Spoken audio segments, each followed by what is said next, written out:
This forgotten 1990s off-roader just out-climbed a brand new Bronco.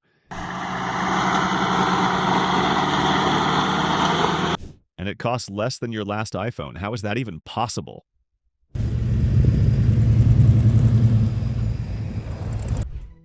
You're about to see a lineup of vintage machines that defy modern logic. Manual gearboxes, no electronics, and somehow, they're still outperforming rigs twice their age. From turbo diesel trail goats to military-grade oddballs that swam through rivers and deserts, we're counting down the toughest, weirdest, and most underrated off-road legends ever built. From stripped-down Suzukis to luxury-loaded Land Cruisers, this is your front-row seat to off-road history. Raw, rugged, and still ready to rumble. Let's dive in, starting with the diesel-powered bruiser that kicked off this countdown, the 1990 Land Rover Santana 2500DL. If the Defender had a tough Spanish cousin who skipped the Polish and went straight for the grit, it'd be the 1990 Land Rover Santana 2500DL. Built under license by Santana Motors, this wasn't a luxury ride. It was built to survive. Under the hood sat a no-nonsense 2.5-liter 12J diesel engine, pumping out just over 60 horsepower and 110 pound-feet of torque. It paired that diesel grunt with a 5-speed manual and a selectable 4WD system. Solid axles, leaf springs, and zero regard for comfort. It wasn't trying to impress. Forget frills. The Santana 2500DL was made to haul, climb, and survive. And it did, again and again. The year had a lot to offer, and the 1990 LJ70 hit that sweet spot between maneuverability and serious trail credibility. Toyota carved this one for folks who needed real 4WD chops in a smaller, no-nonsense package. Beneath its boxy slab-sided frame sat a 2.4-liter 2LT turbo diesel engine. You got around 90 horsepower and 240 Nim of torque. But the magic was in how it delivered. Smooth, low-end grunt that made steep climbs feel casual. The short wheelbase gave it tight turning and great breakover, while solid axles, a manual transfer case, and full-time 4-wheel drive gave it legit crawling muscle. Suspension? Coil springs up front, leafs in the rear. Stiff but dependable. This machine was built to work, get dirty, and always make it out the other side. The Mitsubishi Pajero was already a terror, but the turbo intercooler upped the game. Its 2.5-liter turbo diesel engine was upgraded by fitting an intercooler for better cooling and power delivery, pushing around 94 horsepower and a whole lot of low-end torque.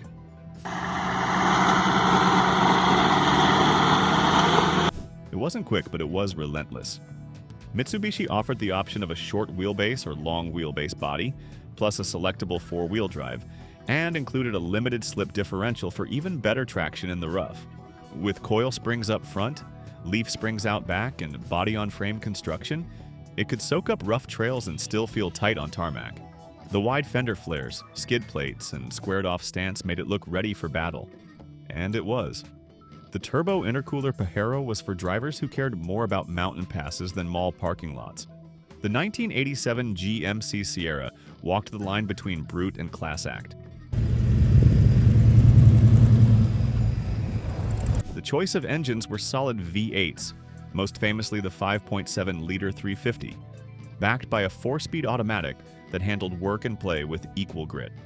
Whether 2WD or 4WD, this truck sat on leaf springs, stopped with power disc brakes, and wasn't shy about taking a beating. But it also had a bit of swagger. Brushed aluminum interior trim, leather upholstery, two-tone paint, and enough chrome to catch a cowboy's eye. Toss in power windows, AC, cruise control, and dual fuel tanks, and you had a working man's Cadillac. Wherever you see it today, remember, it is a living, rolling time capsule of 80s muscle and blue-collar pride. The 1986 Toyota 4Runner wasn't trying to be stylish, it was trying to be useful. But somehow, it was both. 1986 was the last year Toyota offered the 4Runner with a solid front axle, making it a favorite among off-road purists who like their rigs raw and mechanical. A trusty 2.4-liter 22 RE inline-4 engine with 105 horsepower, modest, sure, but practically indestructible. It came with a 5-speed manual or a 4-speed auto and selectable 4-wheel drive, paired with rugged leaf spring suspension in the back and that gloriously simple solid axle up front. The rear fiberglass canopy could be removed, instantly transforming it into a mini open-air trail beast. It was a truck first, SUV second, and for many off-roaders, that's exactly what made it perfect.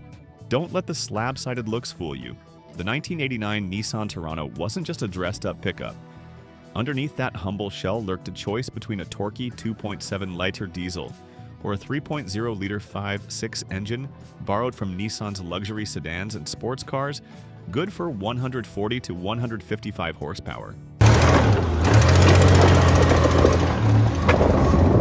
Though hardly fast, it had grunt and stamina, enough to survive Paris-Dakar in stock form. Built on the indestructible D21 hardbody frame, it blended in while delivering quality that lasted decades. While the US got the four-door Pathfinder later, Japan's Toronto was always a smooth, quiet brute. These days, finding one is rare, but if you do, you've found one of the last truly dual-natured SUVs. City lounge inside, trail beast beneath. Enjoying this video? Like and share.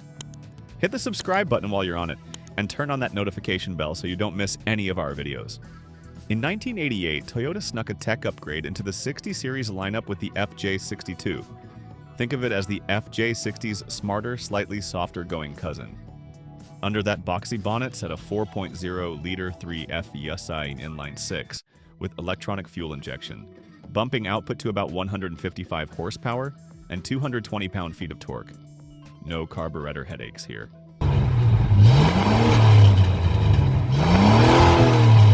Mated to one's choice of a 4-speed ECT automatic or a 5-speed manual, power flowed through a part-time 4-wheel drive system with selectable high-low ranges and a sturdy transfer case. Toyota swapped round headlights for squares, added power steering, power windows, and optional cruise control, so one could tackle backcountry fire roads in comfort. With full-time live axles front and rear, it was an off-road king then, and still is today. The 325iX quietly sabotaged over-eager Broncos in Colorado and terrified suburban commuters who thought all 3 series were pavement princes. Launched in 1986, this mountain-goating mule wore chunky fender flares and a higher ride height like trail badges. No fancy lift kits needed. Under that classic Hofmeister kink sat a 2.5-liter M20 inline-6, churning out 168 horsepower and 164 pound-feet through a 5-speed manual or 4-speed automatic transmission. Power split 37 to 63 front to rear ensured grip, whether you were carving switchbacks or stomping snowy driveways. Inside, it played dress-up with heated seats and plush trim while hiding its go-anywhere chops. The 325th iX pulled through some years, but by 1991 it was no longer in production. Today, it is still regarded as one of the best classic off-road rigs.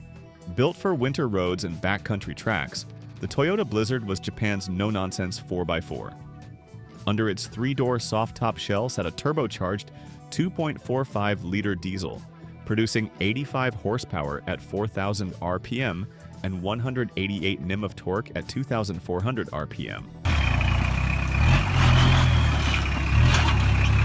A 5-speed manual gearbox fed power to a part-time 4-wheel drive system with a 2-speed transfer case, so you could switch from highway to mud pit without losing a beat.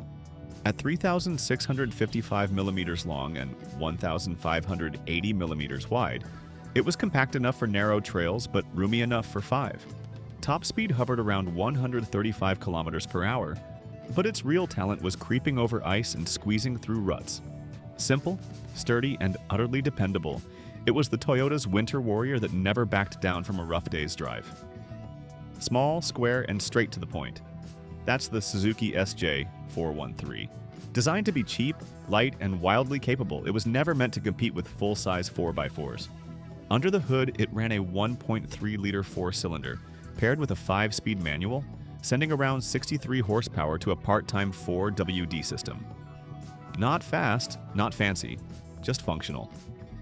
The SJ413 used a ladder frame, solid axles, and leaf springs all around.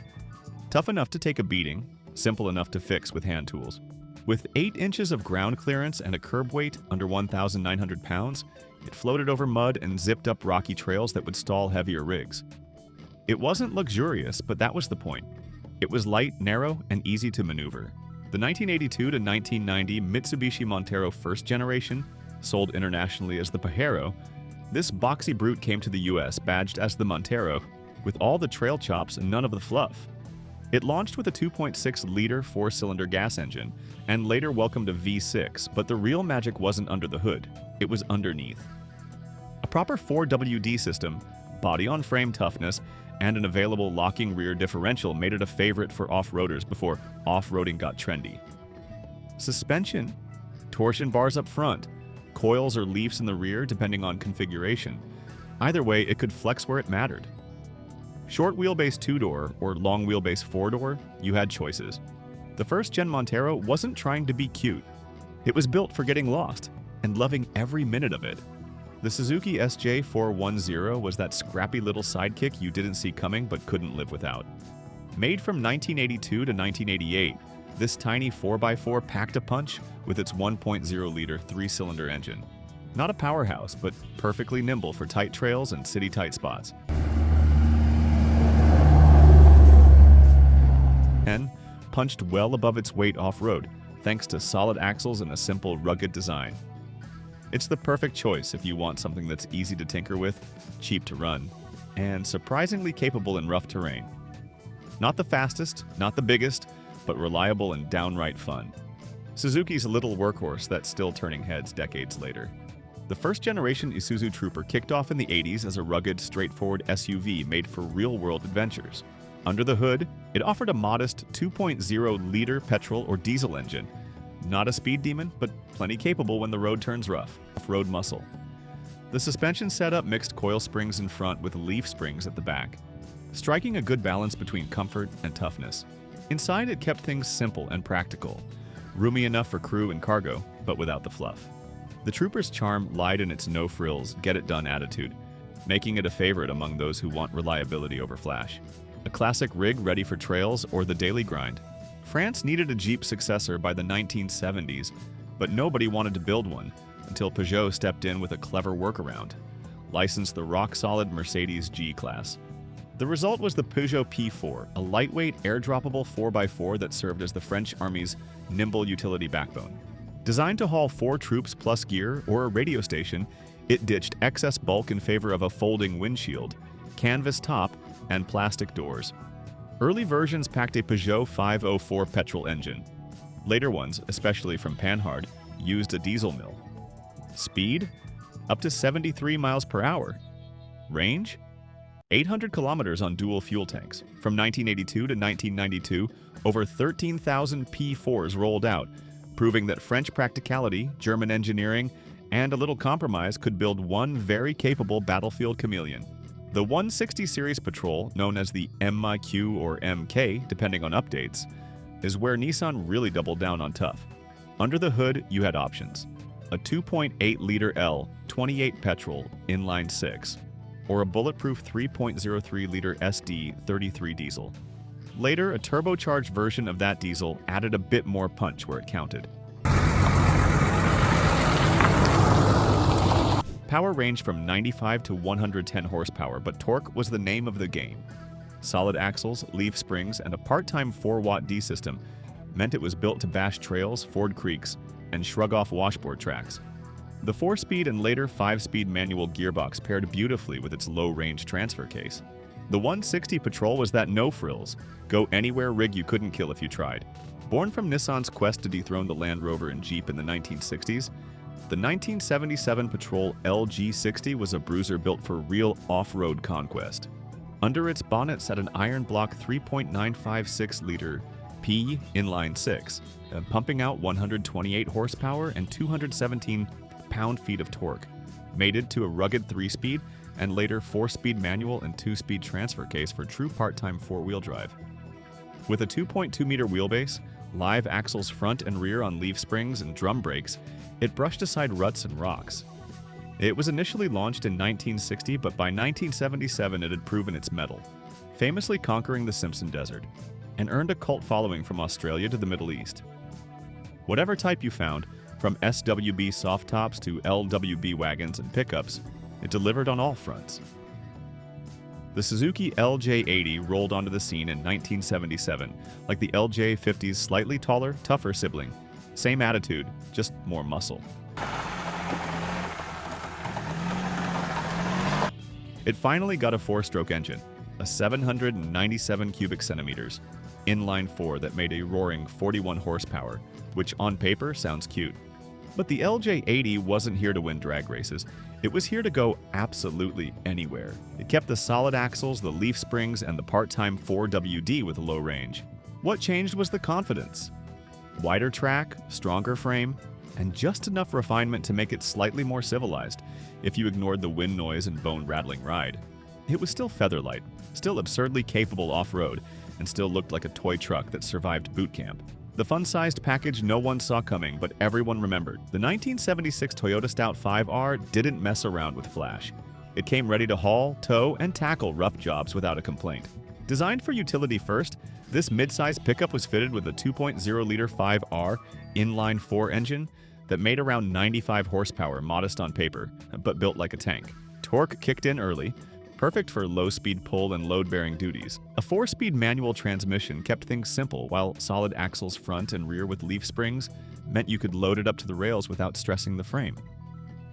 Ground clearance hovered around 195 millimeters, just enough for rural roads or job site detours. Whether as a single or double cab, the Stout 5R did one thing well: work hard. And it rarely broke a sweat. With its square-shouldered stance and removable hardtop, the Jimmy delivered old-school 4x4 swagger years before SUVs were fashionable. Built on the same platform as the Chevy Blazer, it offered serious trail chops, especially when optioned with 4-wheel drive, the 400 cubic inch diesel V8, and a manual transmission.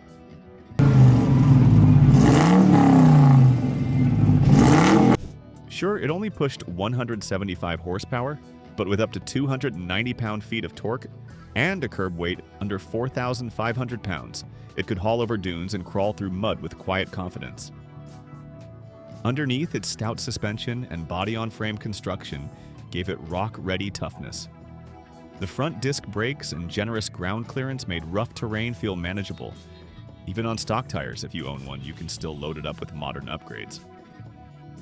The Dodge Ramcharger was Chrysler's late entry into the 70s open-air SUV party, arriving after icons like the Chevy Blazer and Ford Bronco had set the tone.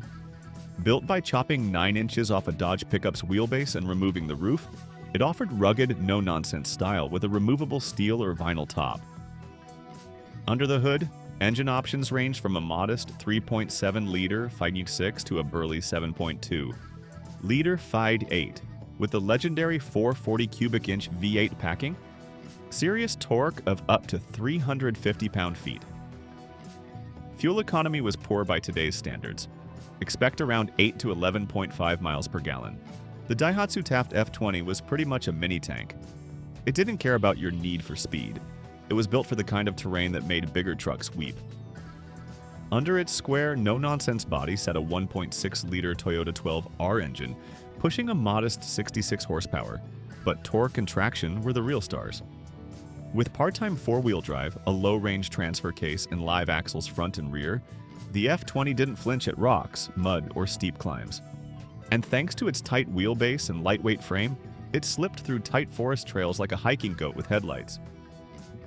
The Suzuki LJ50 showed up to crawl, climb, and out-stubborn nature.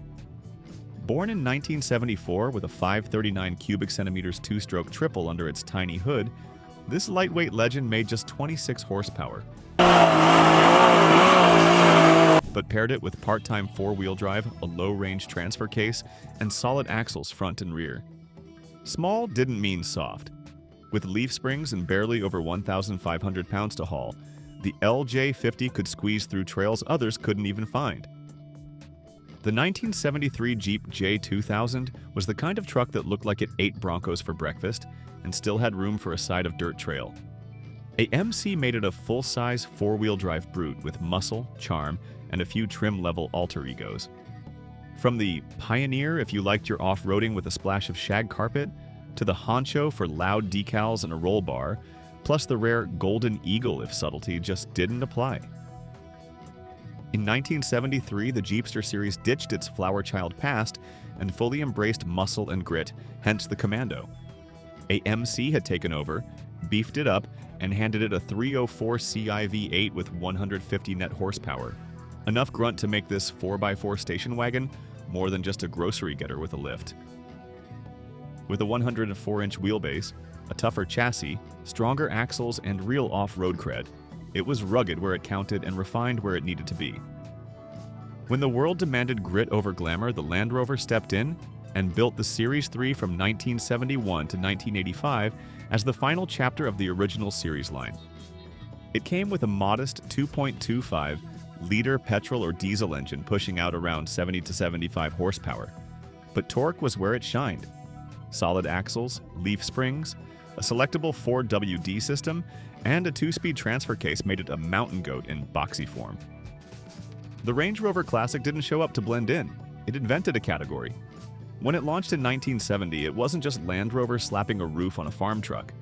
This was a mission to combine off-road grit with on-road grace, and they nailed it.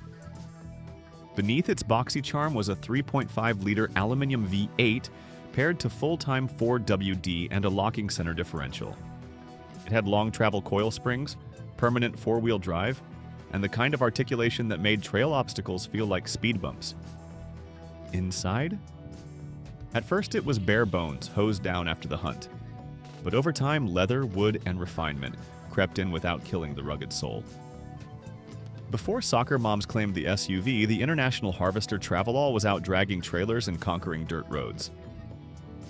This bruiser only cared about muscle. Early models ran an inline-six with 131 horsepower, but things got serious in the late 60s with V8s up to 392 cubic inches and torsion bar front suspension for better road manners. It could haul 8 passengers, bales of hay, and still shrug off a rutted trail. By 1973, IH was throwing in AMC's 401 cubic inches V8 just to keep the monster fed. Launched in 1968, the Type 181 was a rugged oddball fusion of beetle guts with military grit. A Kubal Wagon throwback wrapped in angular minimalist sheet metal.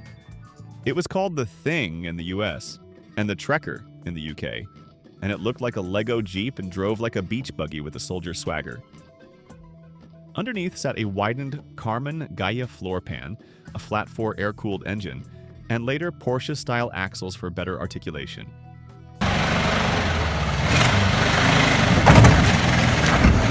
Everyone was a 4-door cabriolet, often with no roof, no doors, and no frills. Just elemental driving fun. If the Land Cruiser 40 was the mountain goat, the FJ55 was the pack mule. Sturdy, slow, and built to carry weight across unkind terrain.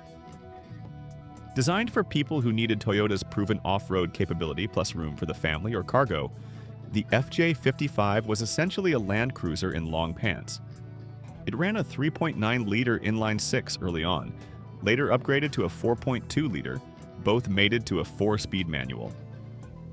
Power wasn't thrilling, around 125 to 135 horsepower, but torque was the focus, and it had plenty of it down low. The SJ410 was pure, unfiltered ruggedness in a box. Toyota designed this Land Cruiser to handle anything from dusty farms to harsh military duty. Under the hood was the 4.0-liter inline-six.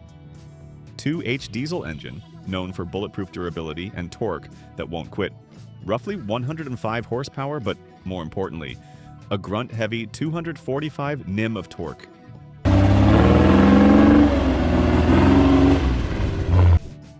The engine wasn't about speed. It was about relentless low-end power to crawl over rocks, haul heavy loads, and keep going when others quit. The 1963 Land Rover Series 2A was built on the success of the Series 2, but beefed things up just a little. Stronger drivetrain, sturdier axles, and a more refined but still brutally simple 2.25-liter petrol or diesel engine that topped out around 77 horsepower. It had a 4-speed manual gearbox, selectable 4WD, and suspension that could shake fillings loose but never quit on a trail. When Land Rover ruled the muddy roost, Austin dropped the Gypsy in 1958 to shake things up. Born as a civilian cousin to the military champ, it packed a 2.2-liter A-Series 4-cylinder into a stout 90-inch wheelbase, all-steel chassis. It's offered four-wheel independent Flexiter rubber trailing arm suspension, no leaf springs here, that soaked up corrugated roads like a champ. Drivers could choose rear drive high, neutral PTO, or full-time 4WD low, hauling up to 10 CWT and pulling 3,000 pounds with ease. The Toyota Land Cruiser BJ40 was the classic tough guy of off-roaders, built between 1960 and 1984 to handle anything from rocky trails to muddy swamps without fuss. Powered by a reliable 3.9-liter inline-six diesel engine, it was not about flashy speed, but steady, relentless power. Its rugged ladder frame and solid axles gave it a suspension setup built for serious terrain.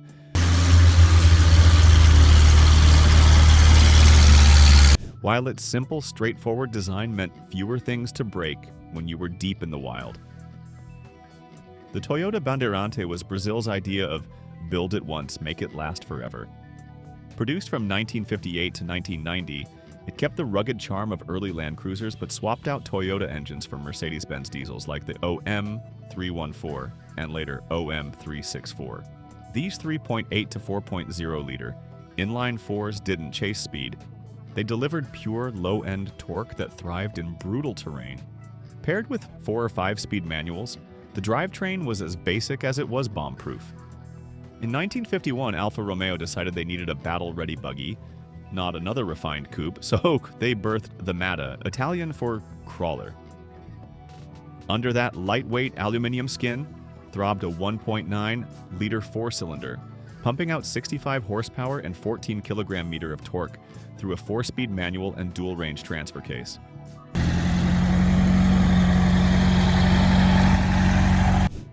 Its tubular steel frame, double A-arm front suspension, and leaf springs shaft meant rough country felt like a Sunday drive on the Riviera. Floor-mounted panels revealed front and rear differential locks for conquering mud or mountain trails. Before Land Rover stole the glory, the British Army rolled out the Austin Champ in 1948, a pintle-mounted water-forging war rig that laughed at mud and shellfire alike. Under its bonnet sat a 2.8-liter Rolls-Royce B40 inline-4, engine cranking out 80 horsepower through a rare 5-speed all-synchronous gearbox and dual-range transfer case. Thanks to Alec Isagonis's double wishbone, torsion bar suspension on all 4 corners, the Champ gobbled up corrugated desert tracks like cake. With sealed electrics and a chassis built to shrug off 6-foot water crossings, it was a battlefield beast. You know a car's special when it beats Detroit to the post-war punch.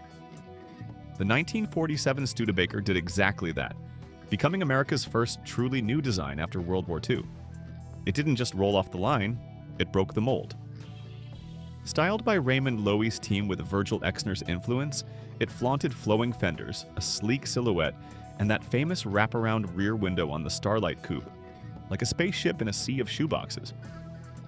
Under the hood, the Champion offered a 169-pound 9 cubic units in an inline-6 with 80 horsepower, while the Commander brought 94 horsepower from a 226.2 cubic units engine. Back in 1943, while the world was tearing itself apart, America rolled up its sleeves and sent in a 2.2-liter, 60-horsepower hero, the Willys MB Jeep. This squat little four-wheel drive beast wasn't anything but pretty, but it could crawl through mud, help duck gunfire, and get soldiers to wherever they were going.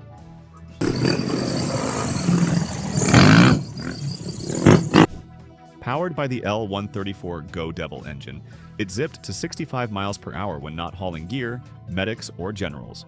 With its tool indents, no-nonsense layout, and no tailgate, because tailgates are for picnics, it was minimalism in steel. It is said that the vehicle was nicknamed Jeep from the letters GP for general purpose. Meet the VW Schwimmwagen.